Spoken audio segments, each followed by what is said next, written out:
Conversations with Collins is sponsored by the D. Bake Foundation.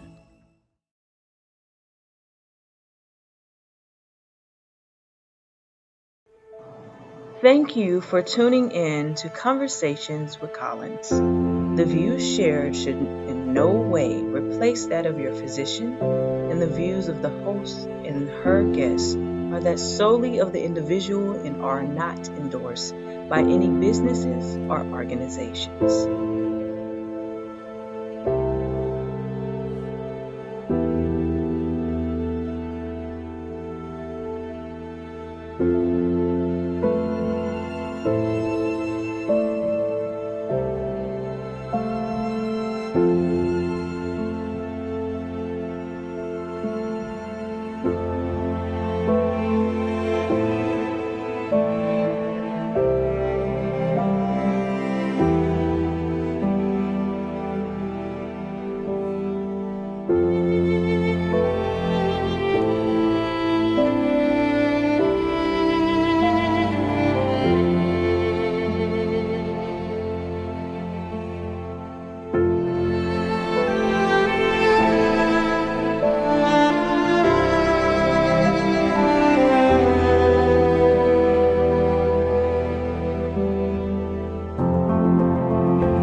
Hello, and welcome to another episode of Conversations with Collins. I am Dr. Sharice Collins, and I am an OBGYN board certified.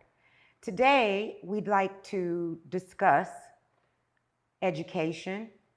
I'd like to discuss Black men in education, and I would like to discuss trauma in education. So today I have two very special guests with me, and I'll let them introduce themselves and tell you what they do. Hello, I'm Gregory Williams. I'm a building sub at one of the Parkway District schools. Hello, Christopher Daniels, drama teacher in Normandy School District.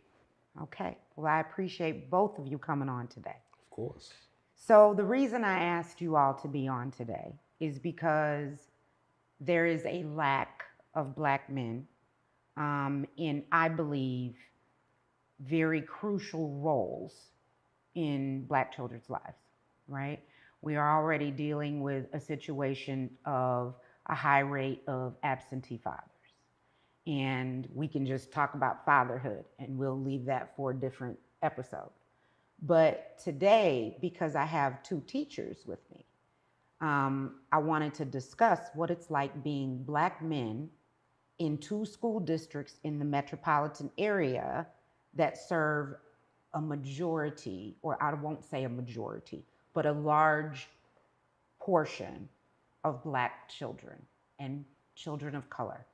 And as Black men in these roles, how you affect these children, not just Black and children of color, but all children, and try to make them see and try to guide them and help mold them along with their parents. So that's one area I want to touch on today. And then for everyone out there, yesterday was a mass shooting at a metropolitan St. Louis high school. And as two teachers who were teaching yesterday, I'd like to delve into how you deal with the children and how you yourselves deal with this trauma that has hit so close to home. We hear about school shootings all the time in the media and on the news, and our heart goes out to everybody involved, but it's not usually in our town. And this time it was. And you all were not in that school, but you were in school with children that were getting this information. So I'd like to touch on that as well. So with those topics out there, is there anything while I was talking that either one of you are like, oh, yeah, I need to say this? I would say for one, the absence of not a lot of Black male teachers. I would say that we do need more of those. Most definitely demand, but I would say that for me, I would say that growing up with just having some male teachers, it was something good just to look up to, because as you see with the media, we have rappers, we have people who just want to do all types of things, but just seeing a Black male teacher, I was like, I can make a difference, and just by having a voice and just being educated and just putting myself out there and just listen to your mother and just be just school is everything. Yeah. Knowledge is power, all that. What made you want to be a teacher? Me personally was, it started off, I want to say, probably kindergarten all the way through high school. I've had many teachers help me because I had an IEP. Explain what that is. Where this is going out, so you want to explain for people who aren't in education or don't have small children. Gotta remember what an IEP is. And basically, an IEP is for students that need just a smidge bit more help, with reading, writing, math, or just any type of subject where you can just get the extra help just to slow things down. If you need something read to you, because everyone reads things differently in their mind. I know that I did, and it would just be one blob word, and I'm like, wow, I have no idea what I just read. And then the IEP person, he or she would explain it, talk about what you guys talk about, remember what you guys talked about, and just go over things in your head that you remember in class and notes. And I did a lot better with that. So yeah. Yeah, individual education plans, right? They were originally implemented to help children from falling back. Right. And I think they have been so instrumental in helping parents understand what's going on with their child. That's true. Right? And doesn't always work, but most of the time it gives that child the individual attention that they need to learn the way they learn, not to just be labeled as you can't learn or unteachable. Okay. Chris, did you have anything to add to that? Well, see, I'm working as a drama teacher now, but I've been working with youth since I was about maybe 15 myself. So the understanding of the impact that that I can have on them as being a Black man is very influential. Sometimes the pay is not always what it should be or what I would like for it to be, but I understand the importance of me being there. There's times where there's last year, there was a kid that I was getting on, talking to him, and I understand the weight of getting that discipline and having those conversations. So right in the middle of it, I was talking to him about what he was doing wrong and how he needs to, shift and fix it. And right in the middle of that conversation, he busted out crying. Now this is a 4th, 5th grader. Busted out crying. And right in the middle of my argument about whether he was throwing paper, I can't remember, he's doing something. In the middle of that argument, he starts crying and he asks me, why don't my dad love me? Right in the middle of me having a conversation with him.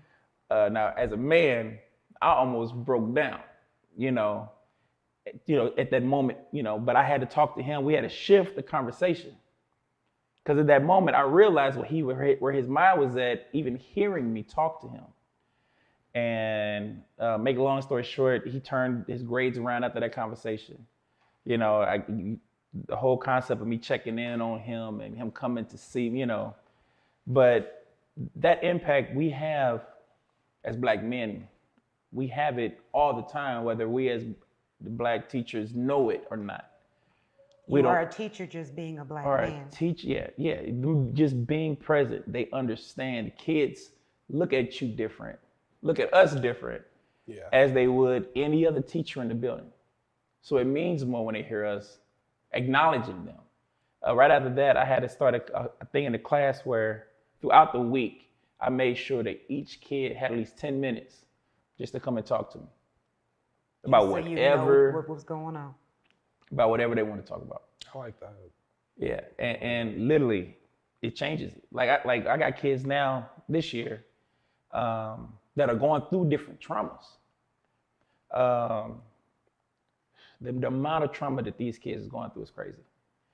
And literally, I had to tell all the teachers, if you have any kid in the building, I'm not an admin, I'm a teacher. But I tell all the other colleagues, if there's any kids in your class that are doing good, since everybody's begging to come to my class, they always asking the teachers, can we go see Mr. Chris? Can we go to Mr. Daniels? If they're doing good, just send them down. No matter what class I got, let them come. They can hang with me for 15 minutes, whether I got a class or not, and they can be a part of this, or they can just sit back and just take a break. And doing that, it changes a lot. So I that's just going off into the role that we have, the impact we have. Believe it or not, I even have other colleagues that come to me and say, well, how do you do this?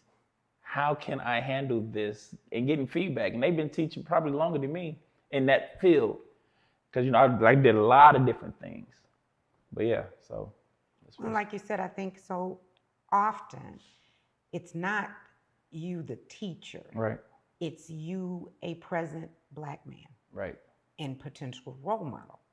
And like any child, once they feel you out and know what kind of person you are, can I trust you? Then that if you show them that they can trust you and open the door, they rush through. The most important thing for a child is knowing that they can trust you. Because once you get their respect, you can. I had an activity with just a styrofoam cup. I can have them do that for hours just because they trust me. But if you take somebody trying to teach them math or something like that, but out that level of trust and that relationship, they can care less. So yeah, that's true. That's true. Gregory, you have anything to add to that? With the trust part, yes, like if they trust you, like they will literally be like, hey, like, can you please just lead with a lesson, and I will try my best not to talk to my friends or just lead it right, Mr. Williams. I'm like, yeah, sure, yeah, definitely, I could definitely help. I'll try my best. I mean, I'm not the master of all subjects, but I'll try my best. And like what he said, with them just having a talk with them, it really breaks through a lot of them. Like for my past, I say it's been like since the beginning of the pandemic, so like 2 years now since I've been the building sub. I can see that I've made some changes in, at least with some of the kids that just be like, I'm just gonna be a basketball player and just focus solely on like this basketball or like this sport. I'm like that's cool and all, but like you gotta think about like college. Like if you fail or don't have the grades, you will not play. Like you will sit on the sideline and you will be like, man, why didn't I take that class serious? And they'll be like, man, why didn't I do that serious? So I can say that at least having like a talk with them or just seeing them what you do throughout like your actions to them, they'll have complete trust in you. Just from raising my boys, math was difficult. And then once they got it, they flourished, right? But the basic concepts, you have to build on the basic concepts. And that's one of the reasons why I don't particularly like honors classes or college prep classes, because especially in math and science, because math and science are built upon this. So if you skip this because they think you're smart enough to skip it, but it doesn't make sense how you jump from here to calculus, right? And so I think math and science, like you said, you have to teach people the way they learn. Just because the way you're teaching it, they're making bad grades, doesn't mean that they're not smart. They're unteachable. Correct. It means that people learn different ways, and some children are very practical. You have to make it fun, or you have to make it where if they say, I don't know, it was, for me, it was always fractions, division, that kind of stuff is where, you know, the kids would start really having problems. And for me, it's just like, they're like, I don't get it. Well, you know fractions. If I take 2 pieces of your pizza, what does that leave? You know, and so you have to make it into You have to life find a way to make and how it relates to their life. And they all come, as we've talked about, from different backgrounds. And so you may not reach them all teaching the same way. And unfortunately, especially after No Child Left Behind, they didn't leave much room for the great teachers that we always remember and could go, oh my God, my 3rd grade teacher changed everything for me. Like that, I think, changed with No Child Left Behind as well, because the teachers don't feel like they can really veer from that and teach how they want to. I do one better for you. These now, in multiple districts, teachers are being told, I say to follow a script verbatim. Wow. And then not only follow the script, but then there's moments where, okay, I'm gonna have somebody else come in and teach your class. That's What? it's happening. Wow. And like I said, because I've taught in Iowa, I've did some teaching in Atlanta, I'm here, so I've seen a lot, but this new stuff. Well, I mean, and that's the complaints that I get from my teachers, you know, is I did this because I love it. Yeah. I love children, and I love watching them learn, and lights turn on, and for all the right reasons. For all the right reasons. And it's always been an underpaid profession. Seems like you pay the people you need the most the least, right? But it's always been an underpaid profession, but that never stopped people from going into it. You go into it for the love of. Yeah. But like I've been saying with medicine, when the love of changes, when the people that you're doing it for no longer get the benefit or turn against you, then, and that's back to the violence in the areas that we That's see. when you start And reevaluating your life. That's why we see a mass exodus of teachers, and now are starting to see a mass exodus of physicians and nurses that will not come back. Who is going to replace us? Who are you going to want teaching your children? You know, who are you going to want taking care of you? And that is me included, because I'm a patient as well. Yeah. So that's what I think about, is we're coming to a very dangerous place where we've got to be honest and be like, truth is truth and false is false. Yeah. Because otherwise we're going to fall apart as a society. If, you know, we had maybe not the best setup, but we can all admit that. Oh, yeah. But as far as you look at the world and countries and privileges that we have in America, and I think that this is going to affect the world, whether it's us, it's not just our country, right? It's the world that this happened to, and education went down for everybody. We just studied American children, right? Medicine has been affected for everybody. Access to medicine has been affected for everybody.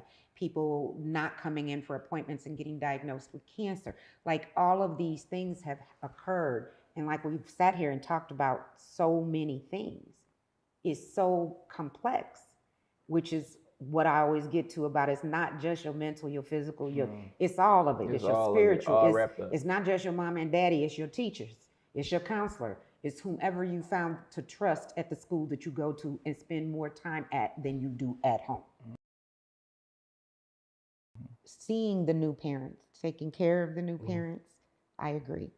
Not all patients, but there are a lot of patients who will tell me, I'm having this child because I want someone that I know is going to love me. Yeah. And when I hear that, That's I'm already like, this isn't, it's not healthy. this is not your husband. It's not not a healthy. boyfriend. It's a baby that you are expected to make into a good person, put morals and values in. So some people are approaching parenting even the wrong way, right? Like, I'm having a child so someone can love me, but you're the parent. You chose to have the child. You should be parenting and teaching the child how to love, right? to love. So it's dysfunction all the way around, right? And From the beginning. yeah, and it's not everybody. I'm not saying everyone is dysfunctional, but I think the viewing your child as a friend starts with, well, I'm having you to love me. And then, when you take them home from the hospital and they have on Ugg boots and a Ugg coat and sunglasses and they're 2 days old. I mean, I have 1-year-olds come in that are dressed better than their mamas, So it's all of that. It's the showering of, gifts and extravagant things that really a baby has no idea, or a child really could care less about unless you make them care about it, right? But it's also they friends. I let my child drink and smoke around me because I want to make sure I know what they're doing. So now they drinking, they 14, 15, they drinking, they smoking weed. You know your child got a weapon.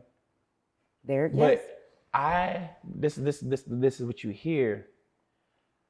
I'm okay with it because they're not hiding it. So because the kid knows they can talk to me about anything, we're good. But that's not healthy. Yeah, you're not supposed to like.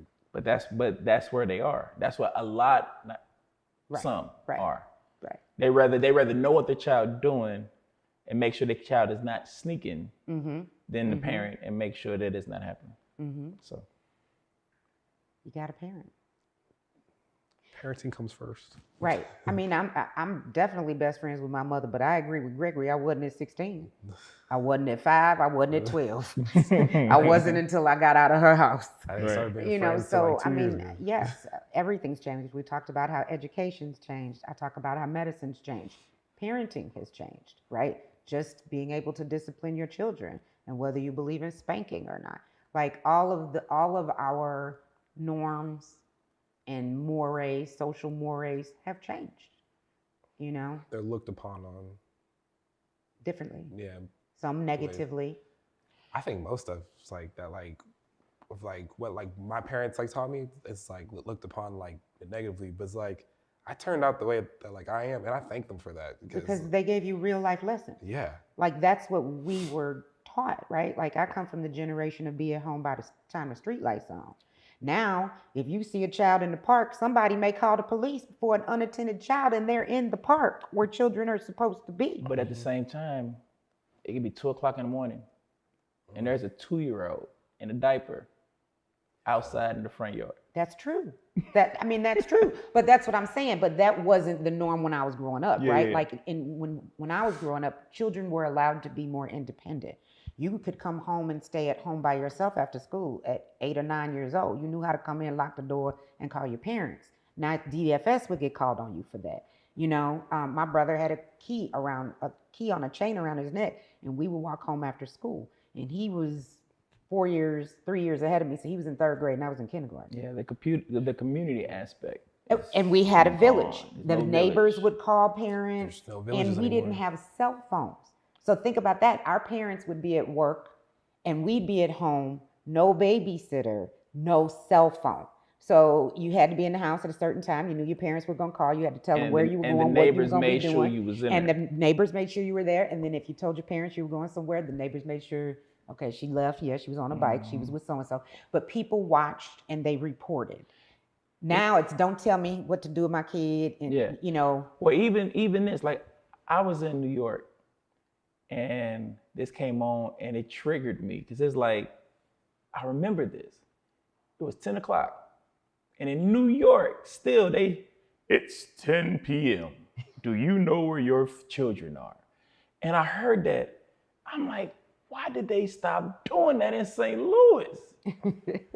Just like that. Like even the TV cared about your kids. Right, just to hide. what I'm saying? Everybody cares. But Everybody cared. part of that, I think part of that though, like that's when the TV stations used to go off too. Remember that? That's true. And you get static. You get the national anthem and They static. made sure you focused on the family. Well, I think part of that, as parenting, education, all of it is a 24/7 society. Yeah. Like Christmas, you couldn't get gas.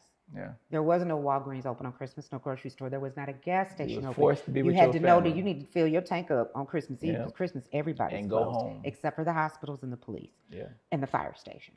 Now it's the exact opposite. Everything is expected to be a 24/7 cycle, which is why you don't hear these things, because you got things coming at you 24 hours a day. Things don't shut down no more and go off. And if you really think about it, like your kids are always contacting each other, and like technology, literally your kids like friends, like they know more like where like they at like than their own like parent because of their like technology. Like they track them. Like, hey, so and so has my location, so I'm good. I'm like that's not good. That's not good. I That's not good at literally, all. I literally dealt with a parent calling me because a kid and these bullies got one of the kids' phone, Apple phones, got his location, and the mom was at Walmart, and they was at Walmart, and Ready these to beat him bullies. up. This is like 5th grade. This ain't high schoolers. They made sure they got to that Walmart while this boy was in there, and they was in Walmart looking for him so they can fight him. Are you what? The So, location on the phone. with that said, Oh man. I think we'll end it Yeah, there. yeah. And I want to say again, this could go on forever, right? Like there's so many aspects because it's a compounded situation and problem that needs to be picked apart in pieces, right? But I commend you for sticking with the profession of teaching and for being there for our children and just being Black men and being present. I appreciate you both. I appreciate you coming on, and you both are welcome to come back on anytime that you want. And for those of you that are out here watching, if you have comments or questions about this episode or any other episode, or maybe something I haven't even touched on, please feel free to send me questions and comments. Please visit us at Conversations with Collins at Patreon for the videos. And if you'd like to listen to the episodes, please look up Collins Crew Productions on any platform where you listen to your podcast.